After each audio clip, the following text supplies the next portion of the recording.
शुक्लाम्बरधरं विष्णुं शशिवर्णं चतुर्भुजं प्रसन्नवदनं ध्यायेत् सर्वविघ्नोपशान्तये। व्यासं वसिष्ठनप्तारं शक्तेः पौत्रमकल्मषम् पराशरात्मजं वन्दे शुकतातं तपोनिधिम्। व्यासाय विष्णुरूपाय व्यासरूपाय विष्णवे नमो वै ब्रह्मनिधये वासिष्ठाय नमो नमः। अविकाराय शुद्धाय नित्याय परमात्मने सदैकरूपरूपाय विष्णवे सर्वजिष्णवे यस्य स्मरणमात्रेण जन्म संसारबन्धनात् विमुच्यते नमस्तस्मै विष्णवे प्रभविष्णवे।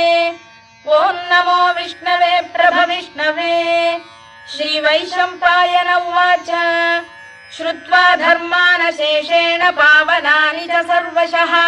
युधिष्ठिरः शान्तनवं पुनरेवाभ्यभाषत। युधिष्ठिर उवाच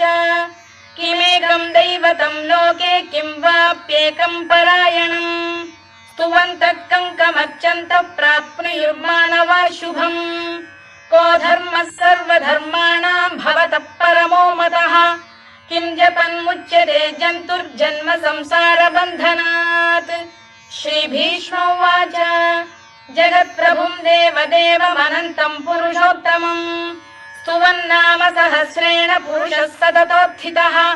तमेव चार्चयन् नित्यं भक्त्या पुरुषमव्ययम् ध्यायन् स्तुवन् नमस्यं च यजमानस्तमेव च अनादिनिधनं विष्णुं सर्वलोकमहेश्वरम् लोकाध्यक्षं स्तुवन् नित्यं सर्वदुःखातिगो भवेत्। ब्रह्मण्यं सर्वधर्मज्ञं लोकानां कीर्तिवर्धनम् लोकनाथं महद्भूतं सर्वभूतभवोद्भवम् एष मे सर्वधर्माणां धर्मोऽधिकतमो मतः यद्भक्त्या पुण्डरीकाक्षं स्तवैरच्चेन्नरः सदा परमं यो महत्तेजः परमं यो महत्तपः परमं यो महद्ब्रह्म परमं यः परायणम् पवित्राणां पवित्रं यो मङ्गलानां च मङ्गलम् दैवतं देवतानां च भूतानां यो व्ययः यतः सर्वाणि भूतानि भवन्त्यादियुगागमे यस्मिंश्च प्रलयं यान्ति पुनरेव युगक्षये तस्य लोकप्रधानस्य जगन्नाथस्य भूपते विष्णोर्नाम सहस्रं मे शृणु पापभयापहम् यानि नामानि गौणानि विख्यातानि महात्मनः ऋषिभिः परिगीतानि तानि वक्ष्यामि भूतये। ऋषिर्नाम्नां सहस्रस्य वेदव्यासो महामुनिः छन्दोऽनुष्टुप् तथा देवो भगवान् देवकीसुतः अमृतांशुद्भवो बीजं शक्तिर्देवकीनन्दनः त्रिसामाहृदयं तस्य शान्त्यर्थे विनियुज्यते विष्णुं जिष्णुं महाविष्णुं प्रभविष्णुं महेश्वरम् अनेकरूपदैत्यान्तं नमामि पुरुषोत्तमम्। अस्य श्रीविष्णोर्दिव्यसहस्रनामस्तोत्रमहामन्त्रस्य श्रीवेदव्यासो भगवान् ऋषिः अनुष्टुप्छन्दः श्रीमहाविष्णुः परमात्मा श्रीमन्नारायणो देवता अमृतांशुद्भवो भानुरिति बीजम् देवकीनन्दन श्रेष्ठेति शक्तिः उद्भवः क्षोभणो देव इति परमो मन्त्रः शङ्खबृन्नन्दकी चक्रीति कीलकम्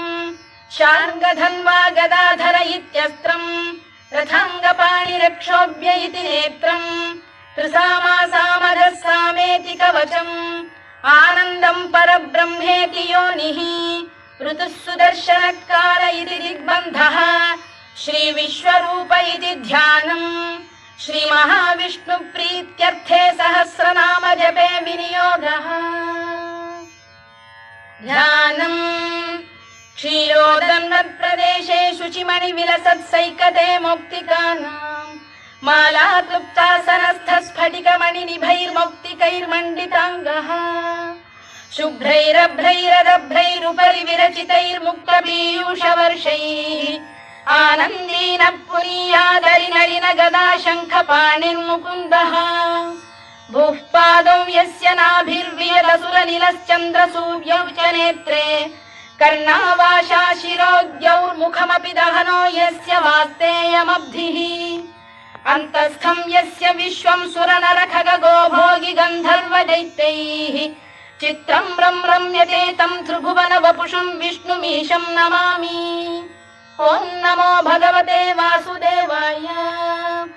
शान्ताकारं भुजगशयनं पद्मनाभं सुरेशं विश्वाधारं गगनसदृशं मेघवर्णं शुभाङ्गं लक्ष्मीकान्तं कमलनयनं योगिधृध्यानगम्यं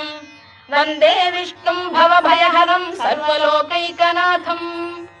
मेघश्यामं पीतकौशेयवासं श्रीवत्साङ्कं कौस्तुभोद्भासिताङ्गम्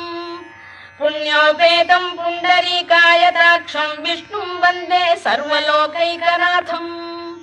नमः समस्तभूतानामादिभूताय भूभृते अनेकरूपरूपाय विष्णवे प्रभविष्णवे सशङ्खचक्रं सकिरीटकुण्डलं सपीतवस्त्रं सरसीरुहेक्षणं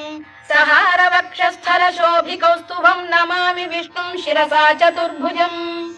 छायायां पारिजातस्य हेमसिंहासनोपरि आसीनमम्बुदश्याममायताक्षमलङ्कृतम् चन्द्राननं चतुर्बाहुं श्रीवत्साङ्कितवक्षसम् रुक्मिणी सत्यभामाभ्यां सहितं कृष्णमाश्रये।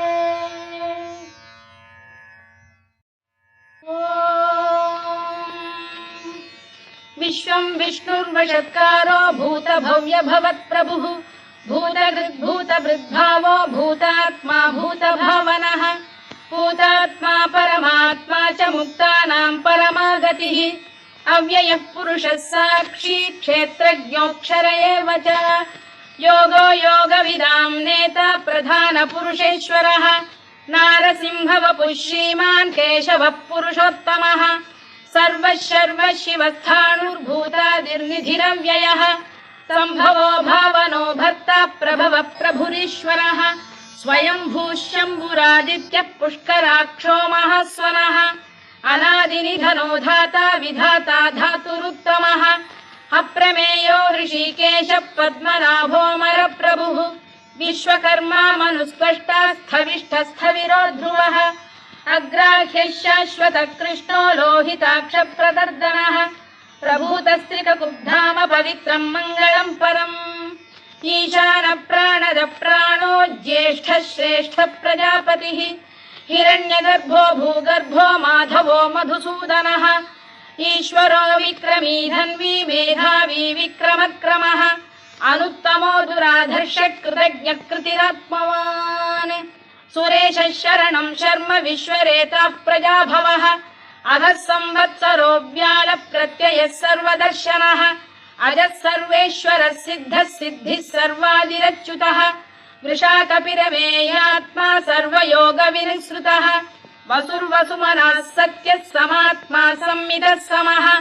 अमोघः पुण्डरीकाक्षो वृषकर्मा वृषाकृतिः रुद्रो बहुशिरा बभ्रुर्विश्वयोनिश्रुतिश्रवाः अमृतः शाश्वतस्थाणुर्वरारोहो महातपाः सर्वगः सर्वविद्भानुर्विश्वक्सेनो जनार्दनः वेदो वेदविरव्यङ्गो वेदाङ्गो वेदवित्कविः लोकाध्यक्षः सुराध्यक्षो धर्माध्यक्षः कृताकृतः चतुरात्मा चतुर्व्यूहश्चतुर्दंष्टश्चतुर्भुजः भ्राजिष्णुर्भोजनं भोक्ता सहिष्णुर्जगदादिजः अनघो विजयो जेता विश्वयोनिः पुनर्वसुः उपेन्द्रो वामनः प्रांशुरमोघः शुचिरूर्जितः अतीन्द्रः सङ्ग्रहः सर्गो धृतात्मा नियमो यमः वेद्यो वैद्यः सदा योगी वीरः माधवो मधुः अतीन्द्रियो महामायो महोत्साहो महाबलः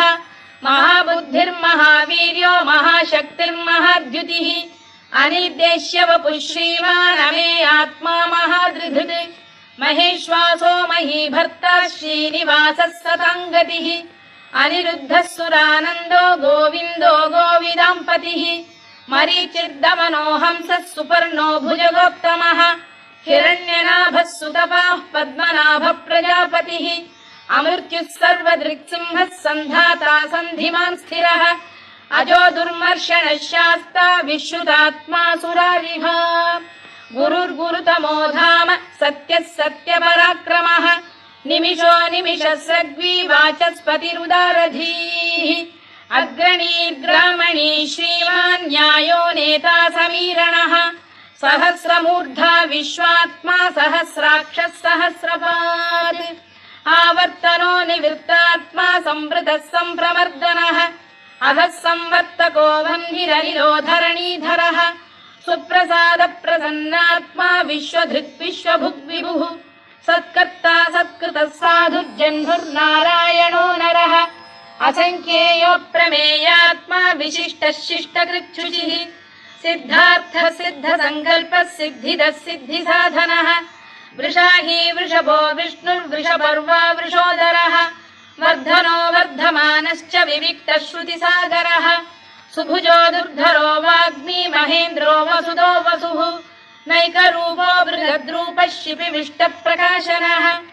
ओजस्तेजोद्युतिधरः प्रकाशात्मा प्रतापनः ऋद्धस्पष्टाक्षरो मन्त्रश्चन्द्रांशुर्भास्करद्युतिः अमृतांशुद्भवो भानुः शशबिन्दुः सुरेश्वरः औषधम् जगतः सेतुः सत्यधर्मपराक्रमः भूतभव्यभवन्नाथः पवनः पावनो नरः कामः कामकृत्कान्तः कामः कामप्रदप्रभुः युगादिकृद्युगावर्तो नैकमायो महाशनः अदृश्यो व्यक्तरूपश्च सहस्रजिदनन्तजित् इष्टो विशिष्टः शिष्टेष्टः शिखण्डी नघुषो वृषः क्रोधः क्रोधकृत्कर्ता विश्वबाहुर्महीधरः अच्युतप्रथितः प्राणदो वासवानुजः अपां निधिरधिष्ठानमप्रमत्तप्रतिष्ठितः स्कन्दधरो धुर्यो वरदो वायुवाहनः वासुदेवो बृहद्भानुरादिदेवः पुरन्दरः अशोकस्तारणस्तारः शूरः शौरिर्जनेश्वरः अनुकूलः शतावर्तः पद्मी पद्मनिभेक्षणः पद्मनाभोरविन्दाक्षः पद्मगर्भः शरीरभृत् महर्धिर्वृद्धो वृद्धात्मा महाक्षो गरुडध्वजः अतुलः शरभो भीमः समयज्ञो हविर्हरिः सर्वलक्षणलक्षण्यो लक्ष्मीवान् समितिञ्जयः विक्षरो रोहितो मार्गो हेतुर्दामोदरः सः महीधरो महाभागो वेगवानमिताशनः उद्भवः क्षोभणो देवः श्रीगर्भः परमेश्वरः करणं कारणं कर्ता विकर्ता गहनो गुहः व्यवसायो व्यवस्थानः संस्थानस्थानदो ध्रुवः परद्धिः परमस्पष्टः तुष्टः पुष्टः शुभेक्षणः रामो विरामो विरतो मार्गो नेयो नयोनयः वीरः शक्तिमतां श्रेष्ठो धर्मो धर्मविदुत्तमः वैकुण्ठः पुरुषः प्राणदः प्रणवपृतुः हिरण्यगर्भः शत्रुघ्नो व्याप्तो वायुरधोक्षजः ऋतुः सुदर्शनकारः परमेष्ठी परिग्रहः उग्रः संवत्सरो दक्षो विश्रामो विश्वदक्षिणः विस्तारस्थावरस्थाणुः प्रमाणं बीजमव्ययम् अर्थोऽनर्थो महाकोशो महाभोगो महाधनः अनिर्विण्णस्थविष्ठो भूर्धर्मयूपो महामखः नक्षत्रनेमिर्नक्षत्री क्षमः क्षामः समीहनः यज्ञयुज्यो महेज्यश्च क्रतुः सत्रं सदां गतिः सर्वदर्शी विमुक्तात्मा सर्वज्ञो ज्ञानमुत्तमम् सुव्रतः सुमुखः सूक्ष्मः सुघोषः सुखदः सुहृद् मनोहरो जितक्रोधो वीरबाहुर्विदारणः स्वापनः स्ववशो व्यापी नैकात्मा नैककर्मकृत् वत्सरो वत्सी रत्नगर्भोधनेश्वरः धर्मकृद्धर्मी सदसक्षरमक्षरम् अविज्ञाता सहस्रांशुर्विधाता कृतलक्षणः गभस्तिनेमिः सप्तस्तः सिंहो भूतमहेश्वरः आदिदेवो महादेवो देवेशो देवभृद्गुरुः उत्तरो गोपतिर्गोप्ता ज्ञानगम्यः पुरातनः शरीरभूतभृद्भोक्ता कपीन्द्रो भूरि दक्षिणः सोमपोऽमृतपः सोमः पुरुजिः पुरुषत्तमः विनयो जयः सत्यसन्धो दाशार्हः सात्वतां पतिः जीवो विनयिता साक्षी मुकुन्दो मितविक्रमः अम्भोनिधिरनन्तात्मा महोदधिशयोऽन्तकः अजो महार्घः स्वाभाव्यो जितामित्रप्रमोदनः आनन्दो नन्दनो नन्दः सत्यधर्मात्रिविक्रमः महर्षि कपिलाचार्यः कृतज्ञो मेदिनीपतिः त्रिपदस्त्रिदशाध्यक्षो महाशृङ्गकृतान्तकृत् महावराहो गोविन्दः सुषेणः कनकाङ्गनी गुह्यो गभीरो गहनो गुप्तश्चक्रगदाधरः मेधास्वाङ्गो जितकृष्णो दृढः सङ्कर्षणोच्युतः वरुणो वारुणो वृक्षः पुष्कराक्षो महामनाः भगवान् भगहानन्दी वनमाली हलायुधः आदित्यो ज्योतिरादित्यः सहिष्णुर्गतिसप्तमः सुधन्वाखण्ड परशुर्दारुणो द्रविणप्रदः दिवस्पृक् सर्वदृग्व्यासो वाचस्पतिरयो निजः त्रिसामासामगः साम निर्वाणम् भेषजम् भिषज सन्न्यासकृच्छमशान्तो निष्ठा शान्तिः परायणम् शुभाङ्गः शान्तिदः स्रष्टा कुमुदः कुवलेशयः गोहितो गोपतिर्गोप्ता वृषभाक्षो वृषप्रियः अनिवर्ती निवृत्तात्मा संक्षेप्ताक्षेमकृत् शिवः श्रीवत्सवक्षः श्रीवासः श्रीपतिः श्रीमताम्बरः श्रीधः श्रीशः श्रीनिवासः श्रीनिधिः श्रीविभावनः श्रीधर श्रीकर श्रेयः श्रीमान् लोकत्रयाश्रयः स्वक्षः स्वङ्गः शतानन्दो नन्दिर्ज्योतिर्गणेश्वरः विजितात्मा विधेयात्मा सत्कीर्तिश्छिन्न संशयः उदीर्णः सर्वतश्चक्षुरनीशः शाश्वतः स्थिरः भूषयो भूषणो भूतिर्विशोकः शोकनाशनः अर्चिष्मानर्चितः कुम्भो विशुद्धात्मा विशोधनः अनिरुद्धो प्रतिरथः प्रद्युम्नो मितविक्रमः कालनेमिनिः वीरः शौरिः शूरजनेश्वरः त्रिलोकात्मा त्रिलोकेशः केशवः केशिः हरिः कामदेवः कामपालः कामी कान्तकृतागमः अनिर्देश्य वपुर्विष्णुर्वीरोऽनन्तो धनञ्जयः ब्रह्मण्यो ब्रह्मकृद्ब्रह्मा ब्रह्म ब्रह्मविवर्धनः ब्रह्मविब्राह्मणो ब्रह्मी ब्रह्मज्ञो ब्राह्मणप्रियः महाकमो महाकर्मा महातेजा महोरगः महाक्रतुर्महायज्वा महायज्ञो महाहविः स्तव्यस्तव प्रियस्तोत्रम् स्तुतिस्तोतारणप्रियः पूर्णः पूरयिता पुण्यः पुण्यकीर्तिरनामयः मनोजवस्तीर्थकरो वसुरेता वसुप्रदः वसुप्रदो वासुदेवो वसुर्वसुमनाहविः सद्गतिः सत्कृतिः सत्ता सद्भूतिः सत्परायणः शूरसेनो यदुश्रेष्ठः सन्निवासः सुयामुनः भूतावासो वासुदेवः सर्वासु निलयो नलः दर्पः दर्पदो दृप्तो दुर्धरोऽथा पराजितः विश्वमूर्तिर्महामूर्तिर्दीप्तमूर्तिरमूर्तिमान् अनेकमूर्तिरव्यक्तः शतमूर्तिः शताननः एकोनैकः स वक्र किं यत्तत्पदमनुत्तमम् लोकबन्धुर्लोकनाथो माधवो भक्तवत्सलः सुवर्णवर्णो हेमाङ्गो वराङ्गश्चन्दनाङ्गदी वीरः विषमः शून्यो घृता क्षीरचरश्चरः अमानी मानदो मान्यो लोकस्वामी त्रिलोकधृत् सुमेधा मेधजो धन्यः सत्यमेधाधराधरः तेजो वृषोद्युतिधरः सर्वशस्त्रभृताम्बरः प्रग्रहो निग्रहो व्यग्रो नैकशृङ्गो गदाग्रजः चतुर्मूर्तिश्चतुर्बाहुश्चतुर्व्यूहश्चतुर्गतिः चतुरात्मा चतुर्भावश्चतुर्वेदविदेकपात् समावर्तो निवृत्तात्मा दुर्जयो दुरतिक्रमः दुर्लभो दुर्गमो दुर्गो दुरावासो दुरारिः शुभाङ्गो लोकसारङ्गः सुतन्तुस्तन्तु वर्धनः इन्द्रकर्मा महाकर्मा कृतकर्मा कृतागमः उद्भवः सुन्दरः सुन्दो रत्ननाभः सुलोचनः अर्को वाजसनः शृङ्गी जयन्तः सर्वविजयी सुवर्णबिन्दुरक्षोभ्यः सर्ववागीश्वरेश्वरः महाह्रदो महागर्तो महाभूतो महानिधिः कुमुद कुन्दर कुन्द पर्जन्यः पावनो निलः अमृताशोऽमृतवपुः सर्वज्ञः सर्वतोमुखः सुलभः सुव्रतः सिद्धः शत्रुजिच्छत्रुतापनः न्यग्रोधोदुम्बरोश्वत्तश्चाणूरान्ध्रनिषूदनः सहस्रार्चिः सप्तजिह्वः सप्तैधा सप्तवाहनः अमूर्तिरनघोचिन्त्यो भयकृद्भयनाशनः अणुबृहत्कृशस्थूलो गुणभृन्निर्गुणो महान् अधृतस्वधृतस्वास्य प्राग्वंशो वंशवर्धनः धारभृत्कथितो योगी योगीशः सर्वकामदः आश्रमश्रमणः क्षामः सुपर्णो वायुवाहनः धनुर्धरो धनुर्वेदो दण्डो दमयिता दमः अपराजितः सर्वसहो नियन्ता नियमो यमः सत्त्ववान् सात्विकः सत्यः सत्यधर्मपरायणः अभिप्रायप्रियार्होरप्रियकृत्प्रीतिवर्धनः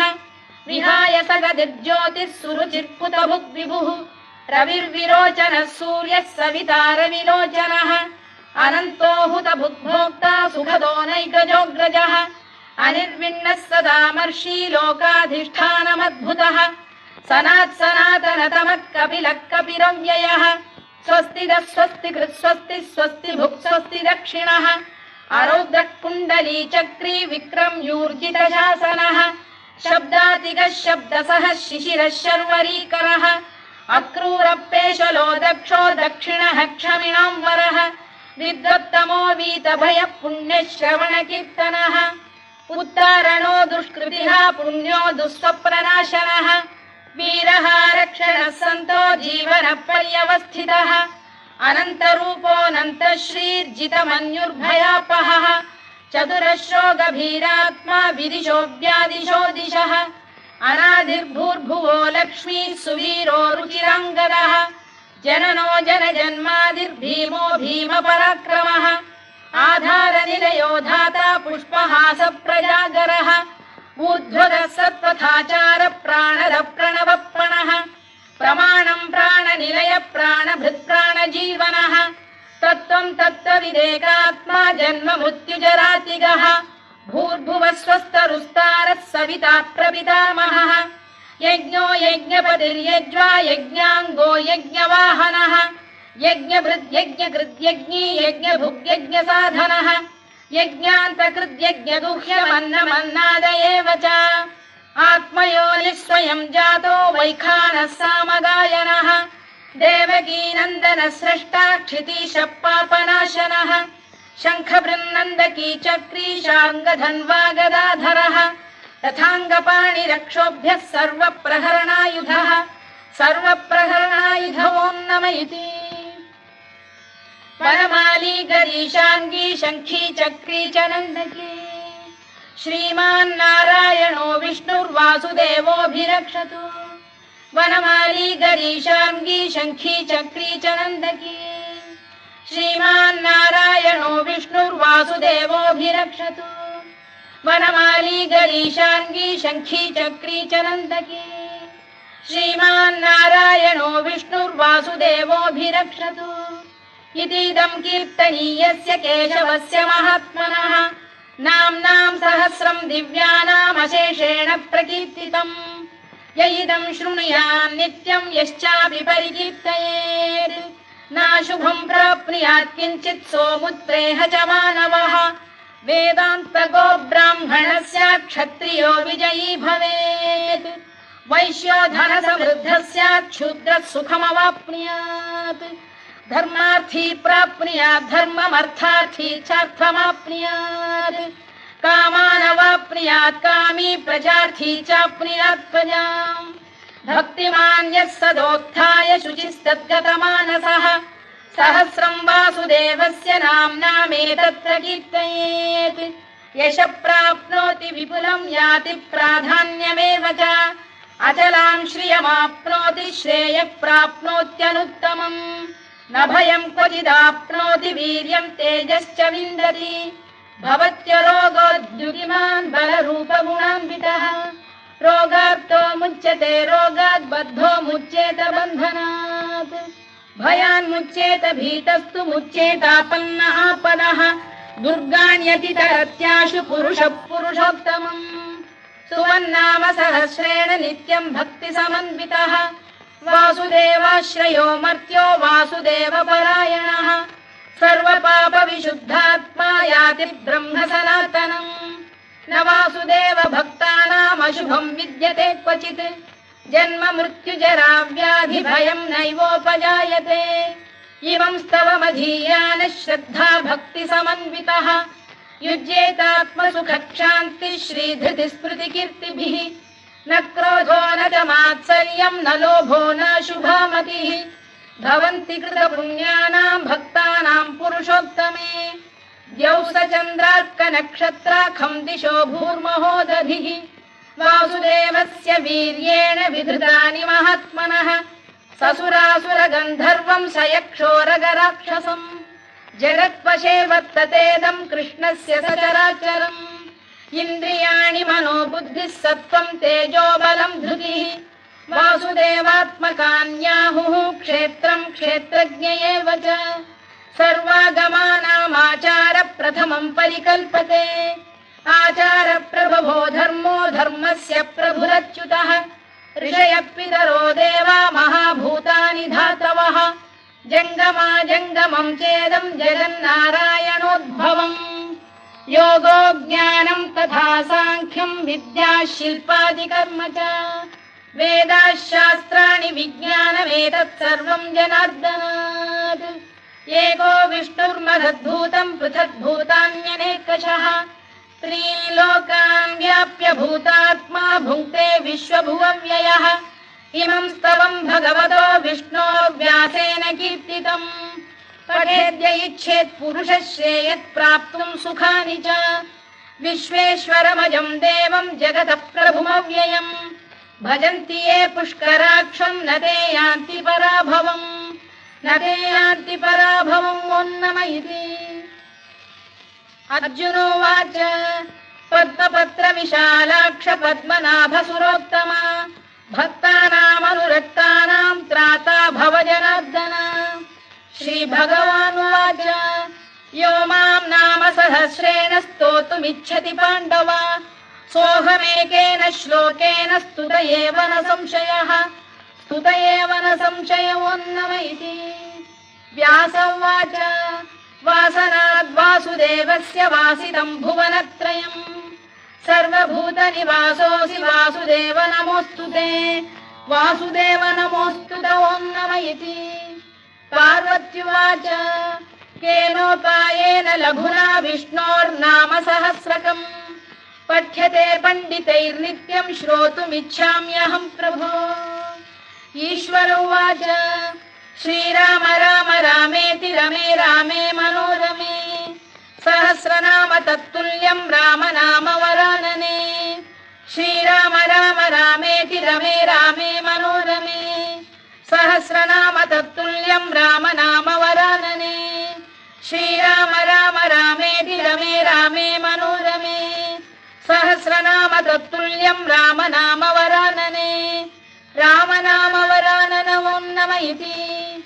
ब्रह्मोवाच नमोऽस्त्वनन्ताय सहस्रमूर्तये सहस्रपादाक्षि शिरोरुबाहवे सहस्रनाम्ने पुरुषाय शाश्वते सहस्रकोटियुगधारिणे नमः सहस्रकोटियुगधारिणे नमः ओन्नमयिति सञ्जय उवाच यत्र योगेश्वर कृष्णो यत्र पार्थो धनुर्धरः तत्र श्रीविजयो भूतिर्ध्रुवा नीतिर्मतिर्मम श्रीभगवानुवाच अनन्याश्चिन्तयन्तो मां ये जनाः पर्युपासते तेषां नित्याभियुक्तानां योगक्षेमं वहाम्यहम् परित्राणाय साधूनां विनाशाय च दुष्कृताम् धर्म संस्थापनार्थाय संभवामि युगे युगे आर्ता विषण्णा शिथिलाश्च भीता घोरेषु च व्याधिषु वर्तमानाः संकीर्त्य नारायण शब्दमात्रं विमुक्तदुःखाः सुखिनो भवन्तु कायेन वाचा मनसेन्द्रियैर्वा बुद्ध्यात्मना वा प्रकृते स्वभावात्